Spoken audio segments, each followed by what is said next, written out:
சென்னையின் நகர் மற்றும் புறநகர் பகுதிகளில் இரவு முழுவதும் பரவலாக மழை பெய்ததால் தாழ்வான இடங்களில் தண்ணீர் தேங்கியது. தியாகராய நகர், தேனாம்பேட்டை, அண்ணா சாலை, பட்டினப்பாக்கம், கிண்டி உள்ளிட்ட இடங்களில் காலையிலும் விட்டுவிட்டு மழை தொடர்ந்து வருவதால் குளிர்ச்சியான சூழல் நிலவுகிறது. தீபாவளியை முன்னிட்டு சிவகங்கை மாவட்டம் திருபுவனத்தில் நடைபெற்ற ஆட்டுச்சந்தையில் ஆடுகள் 2 கோடி ரூபாய்க்கு விற்பனையாகியுள்ளதால் கால்நடை வளர்ப்போர் மகிழ்ச்சி அடைந்துள்ளனர்.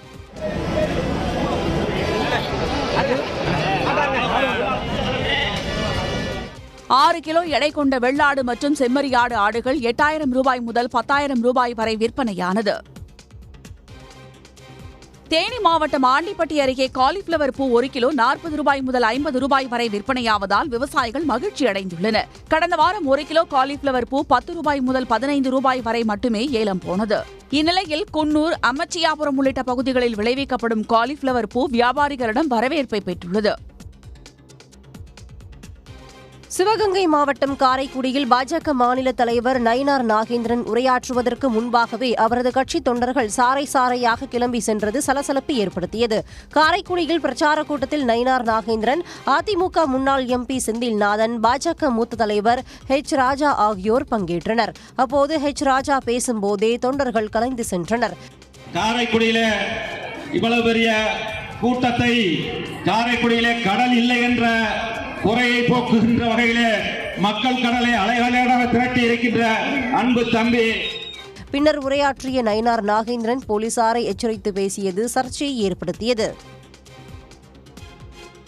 ஆலங்குளம் நெல்லை இடையே நேரடி பேருந்து சேவை தொடங்கப்பட்டுள்ளதால் மக்கள் மகிழ்ச்சி அடைந்துள்ளனர். இதுவரை ஆலங்குளத்திலிருந்து நேரடி பேருந்து சேவை இல்லாததால் தென்காசியிலிருந்து நெல்லை செல்லும் பேருந்துகளையே மக்கள் பயன்படுத்தி வந்தனர். இந்நிலையில் ஆலங்குளம் நெல்லை இடையே நேரடி பேருந்து சேவை தொடங்கியது. ஆலங்குளம் வந்த பேருந்திற்கு மக்கள் உற்சாக வரவேற்பு அளித்தனர்.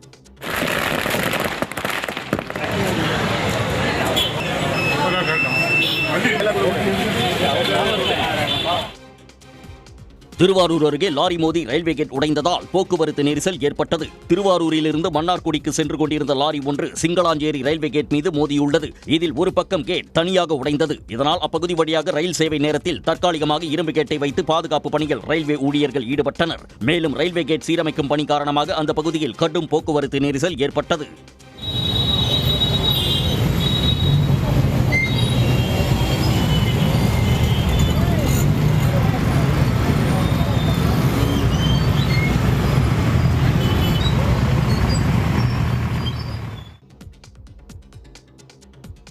டெல்லியில் நடைபெற்ற சர்வதேச அளவிலான டேக்வாண்டோ சாம்பியன்ஷிப் போட்டியில் கோவையை சேர்ந்த மாணவர்கள் 64 தங்கம் உட்பட 90 பதக்கங்கள் வென்று அசத்தியுள்ளனர். பல்வேறு பிரிவுகளில் நடைபெற்ற போட்டியில் மாணவர்கள் தங்களது திறமைகளை வெளிப்படுத்தினர்.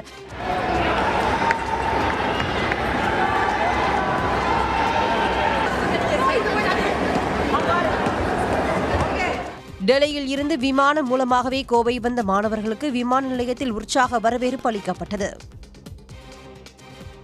புதுக்கோட்டை மாவட்டம் ஆலங்குடி அருகே அரசு பள்ளியில் நடைபெற்ற நிகழ்ச்சியின் போது போடப்பட்ட பக்தி பாடலுக்கு திடீரென மாணவிகள் சாமியாடினர்.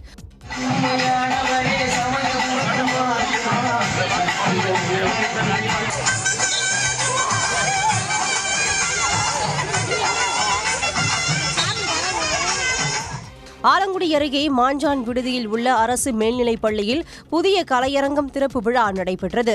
இந்த நிகழ்வில் பங்கேற்ற பிற்படுத்தப்பட்டோர் நலத்துறை அமைச்சர் மெய்யநாதன் கலையரங்கத்தை திறந்து வைத்தார். இந்நிகழ்வில் போடப்பட்ட பக்தி பாடலுக்கு பார்வையாளர்களாக வந்த 2 மாணவிகள் அமைச்சர் அருகிலேயே சாமியாடியது பரபரப்பை ஏற்படுத்தியது. அரசு பள்ளி மாணவ மாணவிகளின் கலைத்திறனை வளர்க்கும் வகையில் கலை திருவிழா போட்டிகள் உளுந்தூர்பேட்டை அரசு பெண்கள் மாதிரி மேல்நிலைப் பள்ளியில் தொடங்கியது. உளுந்தூர்பேட்டையை சுற்றியுள்ள 112 அரசு பள்ளி மாணவ மாணவிகள் இதில் கலந்து கொண்டனர்.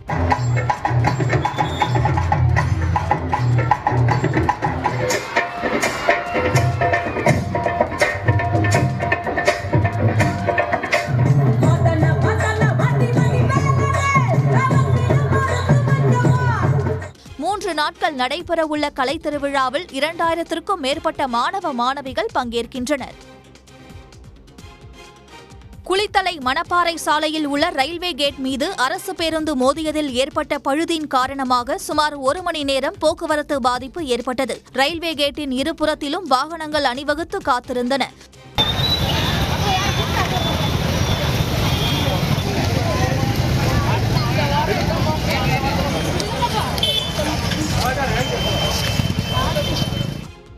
சுமார் 1 மணி நேரத்திற்கு பிறகு பழுது சரி செய்யப்பட்டு ரயில்வே கேட் மீண்டும் திறக்கப்பட்டன. ஒசூர் அருகே வெங்கடேஷா நகர் குடியிருப்பு பகுதியில் சுற்றித் திரிந்த சிறுத்தையால் மக்கள் அச்சமடைந்துள்ளனர். வீடு ஒன்றின் பின்புறம் சிறுத்தை இருப்பதைக் கண்டு நாய் துரத்திய போது அவை மதில் சுவரை தாவி குதித்து தப்பியோடியது.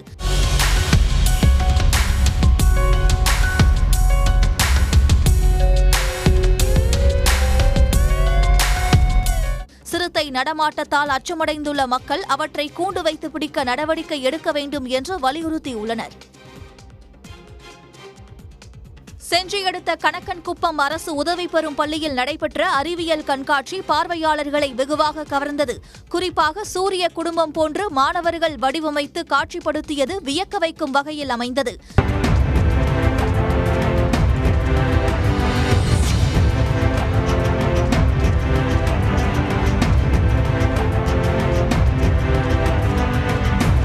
சிறப்பாக செயல்பட்ட மாணவர்களை ஆசிரியர்கள் பாராட்டினர். பட்டுக்கோட்டை அருகே கீழப்புனல்வாசல் கிராமத்திற்கு சுதந்திரத்திற்கு பிறகு முதல் முறையாக இயக்கப்பட்ட அரசு பேருந்தை பேண்ட் வாத்தியம் முழங்க ஊர் பொதுமக்கள் திரண்டு வந்து வரவேற்றனர்.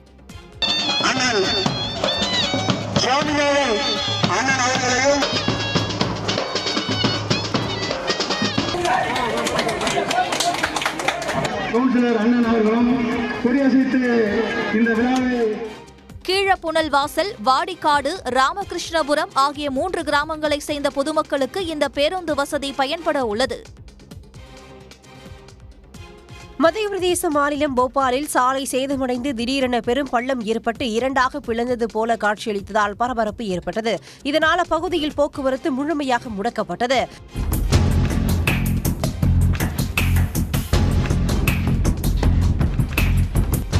சாலையை முறையாக பராமரிக்காததே பள்ளம் ஏற்பட காரணம் என வாகன ஓட்டிகள் குற்றம் சாட்டியுள்ளனர்.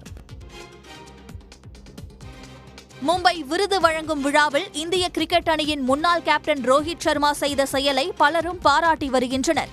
அந்த விழாவில் விருது வாங்கிய ஸ்ரேயாஸ் ஐயர் அதை தமது இருக்கைக்கு அருகே கீழே வைத்தார். இதனை கவனித்து பின்னால் அமர்ந்திருந்த ரோஹித் சர்மா விருதை எடுத்து மேஜையில் வைத்தார்.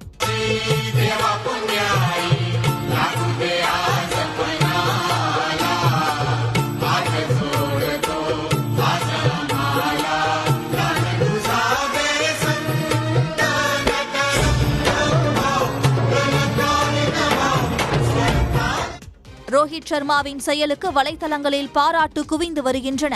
உடனுக்குடன் செய்திகளை தெரிந்து கொள்ள சன் நியூஸ் பெல் ஐகானை கிளிக் பண்ணுங்க.